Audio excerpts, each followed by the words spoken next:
Now, the government has categorically ruled out staying in any form of customs union with the EU.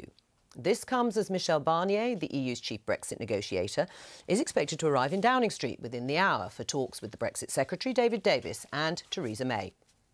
Later this week, there'll be two meetings of the so-called Brexit War Cabinet, where senior ministers will try to come to an agreement on what our future relationship with the EU should look like.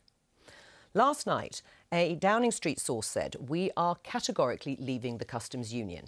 The EU's customs union is an arrangement where goods can move freely inside, but tariffs are applied on products coming in from outside countries."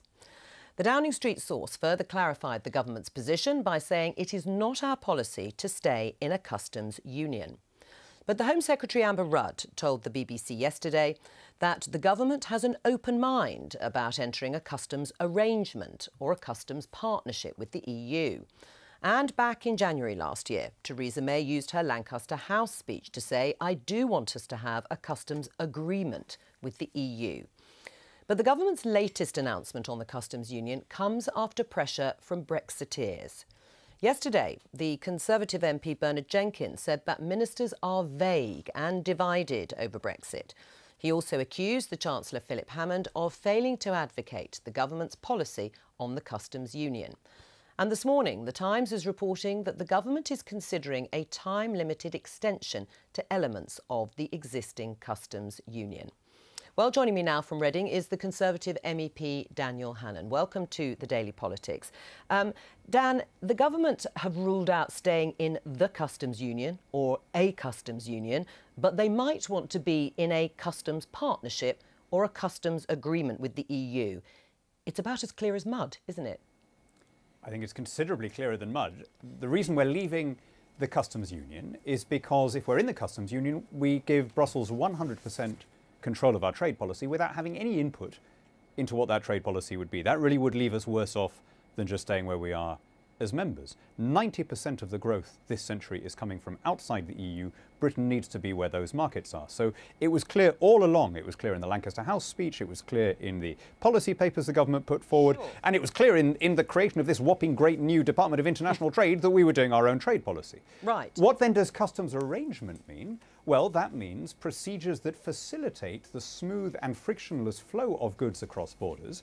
For example, there is something very little remarked on in this debate, but quite critical, called the Common Customs Convention, which covers all EU countries and all EFTA countries, as well as a lot of Balkan countries and Turkey, and which provides for goods to be transported without having to stop and show paperwork at borders within the EU. Now, that's the kind of thing that, of course, Britain ought to stay in because we want to have a deal that makes it as easy as possible to move stuff around. That doesn't mean you have to give Brussels control of your trade policy with third countries. Right, but this doesn't exist, does it? This deal, this customs arrangement that you have just described. So this would be a special arrangement that the EU would have to agree to on British terms that, as you say, would allow them still to strike their own free trade deals, but have frictionless trade with perhaps certain goods and certain sectors. So this is, at the moment, it doesn't exist anywhere. Well, actually it does. The Common Customs Convention is in force now. It covers, for example, relations between the EU and Switzerland. Over 1 million people cross the EU-Swiss border every day. Because Switzerland is on the major kind of haulage routes, a lot of lorries cross that border twice a day. Switzerland participates in the single market and still signs up to rules of freedom of movement, doesn't it? Yes, but it's very clearly outside the customs union. So let's just stick to what we were actually talking about, which is the customs union. Single market is a different question. So Switzerland and indeed the Norway-Sweden border are examples of how you can have fairly frictionless borders even now. But yes, I think we could go further because, to be frank, I think that the residual, vestigial physical checks that you get even on, I think it's about 15% of the border checks between Norway and Sweden, and again a minority. Which doesn't exist in Ireland at the moment, does it? The reason that even those things are there is because they were already there, and you've got inertia bias, you've got a unionised customs workforce. But starting from modern technology, with what we have now, both our HMRC and the Irish equivalent have both heads of those organisations have made very clear that under any situation there is no need for physical checks of goods at the borders. All right. Because companies can make a customs declaration just like they make a tax declaration. Is it, though, in your mind, really sensible to leave the customs union right now anyway? I mean, at the moment Absolutely the EU critical, makes yeah. well at the moment the EU makes up nearly half our trade. I mean, what evidence, solid evidence, is there, Dan, that any trade we lose with the EU can be made up quickly by trade deals with countries like America and China? This is really begging the question, this thing about the EU accounts for 44% of our trade. The EU accounts for 44% of our trade because we are in a customs union that artificially redirected our trade in the 70s away from global markets. But right? what evidence have you got that it will make up that volume of trade that we currently have? I take your point, but where's the evidence to say that those deals, those free trade deals, will match or exceed what we currently have? Well, what we want is to have continued frictionless movement of goods and services with the EU, but greater opportunity to sign our trade deals with the world's biggest economy, the US, the world's second biggest economy, China, which the EU doesn't do at the moment. George Osborne says the figures just don't add up. And, of course, the analysis that was leaked last week, as you know, the row over the papers about how much our growth would decrease by under any of the scenarios. But on the one that they were talking about leaving the customs union, going on to World Trade Organization terms, for example, would reduce growth by 8% over 15 years, and that a trade deal with the US would only boost growth by 0.2%. I mean, that is a huge difference. Well, the Treasury, the same officials in the same department said that in the first 2 years after a leave vote, our GDP would shrink by between 3 and 6%. It's actually grown by 1.8 and 1.9% in the 2 years since the vote. They said that there'd now be an extra 500,000 unemployed people. In fact, there's a fall in unemployment of 500,000. There are more people working than ever. So forgive me if I'm a little bit sceptical about the same people who plainly have a preferred outcome having an analysis that supports their preference. Britain is a global country, a world trader. We've always been artificially penalised more than any other country by the customs union, by the common external tariff, because we're the only, or sometimes only one of two, but usually just the only country in the EU that trades more outside the EU than with the EU. And when we have the freedom to do that again, people will see that the price of goods falls, that the whole economy is stimulated, food prices, fuel prices and so on come down, and we are better off because we have more money to spend on other things and stimulate demand in other areas. And when you areas. talk about the figures and the same people putting out the analysis that was leaked last week, do you agree with Jacob Rees-Mogg that there is an inbuilt bias, that they are fiddling the figures? All human beings have a tendency to read figures in a particular way. All of us are subject to these confirmation biases and these tendencies. And that doesn't stop being true because you work for the Treasury. And the trick in politics I've learned is to try and recognise that in yourself and correct it. And I don't think that that's been going on this occasion. So you do think they're fiddling? So you do think that there is an inbuilt bias? They're fiddling the figures, and it is not a true reflection of what is going on. Let me put it like this, Jo. Having got it absolutely, totally wrong so far in what's happened over the last 2 years, a completely impartial assessment might be to say, oh, let's go back and look at some of the underlying assumptions I made there. The fact that I've been so wrong that the British economy has grown in defiance of everything I said might lead me to challenge some of my underlying prejudices. But they haven't done that. They've come out with basically the same flawed analysis that they did during the referendum campaign. I'm not saying that this is deliberately fiddling the figures. I just think it would be, but I think if you judge to get away from predictions and look at fact, if you judge what they have said against what has happened, it is very difficult to take this new analysis seriously. Robert Halvan, Amber Rudd, the Home Secretary, said yesterday the government hasn't been intimidated by Brexiteers, but they have, within hours, it seems, of the weekend's briefings, they seem to have capitulated, number 10, over this concession on the customs union. Is the government running scared of the Brexiteers? No, I mean, as you know, I voted Remain because I thought it was better to be part of an alliance of democracies, but I think the country voted for it. We've just got to go and do it. We didn't vote to be in parts of it. The country voted to leave the EU. But that means wasn't the my customs question. union. Are they running scared of the Brexiteers? Are they putting pressure on Theresa May? The fact is the Prime Minister said last year in the Lancaster House speech that she was going to leave the customs union. She said this before, so I don't see that it's some kind of dramatic change in position. So why, if Jacob Rees-Mogg feel the need to brief in the way he has against the Treasury? He was talking about the forecasts, not about just about the customs union. Some of the things you've just spoken to Dan Hannan about. Right, but is there a need for him then to brief in the way he has against either the Treasury or the civil service? Well, people will have their own view about whether the Treasury predictions are correct. Clearly, some of them have been wrong in the past.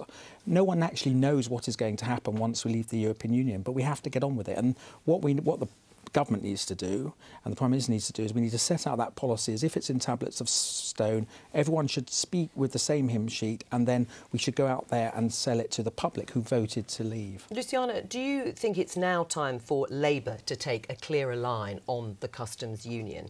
Vince Cable said yesterday Jeremy Corbyn had been colluding with Theresa May by allowing Brexit to happen. Do you agree with him? Well, there's, I know, certainly different views on our front bench, and we're expecting a front bench away day to discuss these very, very issues. I think that faced with the prospect of 10 years of austerity, as the plans and as the leaked reports indicate, I would anticipate that our front bench will, come out very strongly in favour of a customs union, because anything else, as a constituency MP, I think it's going to be absolutely disastrous for our country in terms of jobs and in terms of our economy. Would you support that?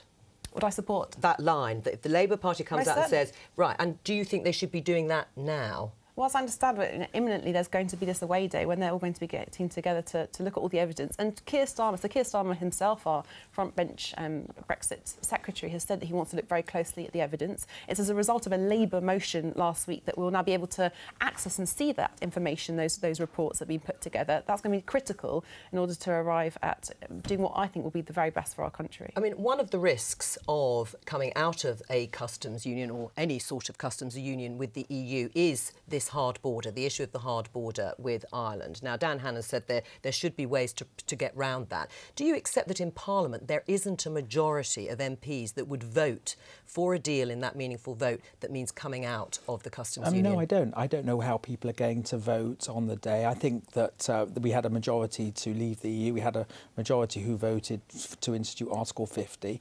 I passionately believe that because the country voted for it, even though I voted a different way, that we should get on and do it, and whatever the consequences may be, whether they may be good or whether they may not, we just have to get up and do it. But we have to have a clear message that we sell to the public, and this is exactly what our position is. Is there a clear message at the moment? Has Theresa May set out clearly what she sees as the end relation? I thought she had, in terms of the speeches she'd made in Florence, Lancaster House. I think there's going to be another speech in the near future, but I think that has to be literally as if they're tablets of stone from Mount Sinai, and that every single minister, cabinet minister, reads from those tablets of stone. Those are the leaving the EU commandments, if you like, and how we're going to do it, so that we all speak in the same way, and we go out then and sell to the public how exactly we are leaving the EU. But the problem is getting an agreement on what those tablets of stone should be. Well, according to Amber Rudd yesterday, and you mentioned her, she says there's much more unity than actually is reported in the press. But Robert, there can't be Brexit at any cost. And, the road that we're going down at the moment is going to have absolutely fatal consequences for our country. You have no evidence for that. Well, the country's actually growing. We've got highest employment in our nation's history. But so we don't know what's going to happen. Has said come the next quarter they're going to reduce production on one of the plants. Let me just put a final point to Dan Hannan. When we were talking about the Treasury, and you feel that there is some sort of bias when you have a preordained position in your mind on an issue like Brexit, Gus O'Donnell hit back. The former head of the civil service has effectively accused Brexiteers of being snake oil salesmen.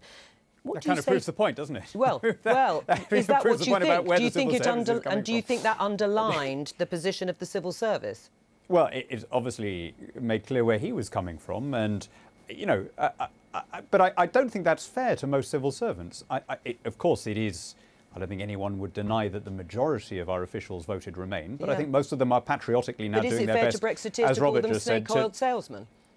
Obviously, I don't think that's fair. Nor, by the way, do I think what Luciana just said about sort of Brexit at any price. I think it is important that we find compromises. I think it's important that we recognise that it was a narrow vote. And that means finding compromises on, replicating aspects of the single market through domestic legislation, on the transition, on migration. But there is no argument whatever, none, for allowing Brussels to control our trade policy when we have no trade policy, no say over what that should be. And in fact, it's even worse than that, because when Brussels controls our trade policy, this is what a customs union with Turkey means, The result is that Brussels can make you make concessions All right. without any obligation on the other country to reciprocate. So we- that really is the worst of all possible Dan, worlds, and it is incredible to have people seriously arguing that we should do it. We've pretty well run out of time. I just need a yes/no answer. If it came to a choice, if the EU rejects the sort of scenario you put in, what is more important, being part of a customs union with the EU to continue frictionless trade, or the total freedom to strike FTAs with other countries? Oh, no question the total freedom to strike FTAs. And risk a hard border, then. Almost all the growth in the world is coming from outside Europe. And by the way, no, there is no risk of a hard border. It is very striking that all the people who said listen to the experts are not listening to the experts on why we don't need a hard border. Dan Hannan, thank you. And for more reporting and analysis of Brexit, check out the BBC News website. That's bbc.co.uk/Brexit.